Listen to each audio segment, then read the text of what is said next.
কথা ছিল সবার আগে বাংলাদেশ, সবাই মিলে বাংলাদেশ। যদি তাই হয় তাহলে সৎ অফিসারদেরকে সরিয়ে দিয়ে, সৎ শিক্ষাবিদদেরকে সরিয়ে দিয়ে, আদর্শ, যোগ্য, দক্ষ, দেশপ্রেমিক অফিসারদেরকে সরিয়ে দিয়ে একটা সবাই মিলে বাংলাদেশ, সবার আগে বাংলাদেশ গঠিত হতে পারে না। আমরা লক্ষ্য করছি আমাদের বিচারের জায়গাগুলো আস্তে আস্তে সংকুচিত করা হচ্ছে। যারা সুন্দর সুষ্ঠু বিচার করছিলেন সেই জায়গাগুলো সরিয়ে দিয়ে দলীয় লোক বসানো হচ্ছে, আপত্তি নাই। তো এই লোক বসানোর সাথে সাথে একের পর এক বিচারের নামে মামলায় যাদের যাহারে নাম আছেন, হত্যা মামলার আসামি, তারা এই সরকার প্রতিষ্ঠিত হয়ে যাওয়ার পর কি করে 3 দিনের মাথায়, 4 দিনের মাথায়, 5 দিনের মাথায় জামিন পেয়ে যায়। এটা রীতিমতো জুলাই শহীদদের প্রতি বিশ্বাসঘাতকতা ছাড়া আর কিছু হতে পারে না।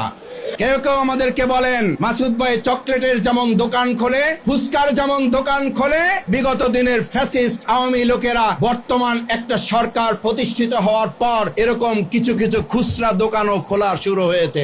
আমরা একটা কথা স্পষ্ট বলতে চাই, যদি বর্তমান সরকার জুলাই শহীদদের প্রতি সম্মান থাকে, জুলাই আগস্টের চেতনাকে তারা লালন করেন, জুলাই চেতনাকে তারা ধারণ করে দেশ পরিচালনা করেন, তাহলে অবশ্যই এসব বিষয়ে সরকারকে জিরো টলারেন্স ভূমিকা পালন করতে হবে।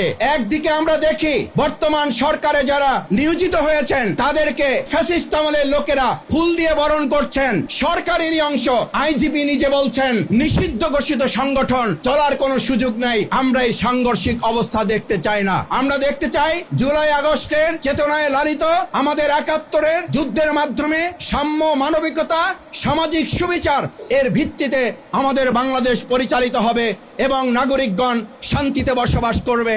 তাহলেই 2009 সালের 25 এবং 26 ফেব্রুয়ারি নির্মম হত্যাকাণ্ড ঘটেছে। যদি পরিস্থিতি সামাল দেওয়া না যায়, আমরা যদি সততা, দক্ষতা, যোগ্যতা, দেশপ্রেমের ভিত্তিতে দেশ পরিচালনা করতে না পারি, আবার কোন এক কুচক্রী মহল আমাদের এই সমস্ত সৎ, দক্ষ, যোগ্য, দেশপ্রেমিক অফিসারদেরকে বিপদে ফেলার ষড়যন্ত্রের নেপথ্য নায়ক হিসাবে ভূমিকা পালন করবেন। এরকম পরিস্থিতি বাংলাদেশের মানুষ আর দেখতে চায় না। আমাদের 2009 সালকে সামনে রেখে যদি আবার 17 বছরের সেই পিছনের বাংলাদেশে আমরা ফিরতে না চাই, অবশ্যই আমাদের সৎ, দক্ষ, যোগ্য যারা দেশপ্রেমিক অফিসার তাদেরকে দিয়ে বাংলাদেশ পরিচালনায় ভূমিকা পালন করতে হবে।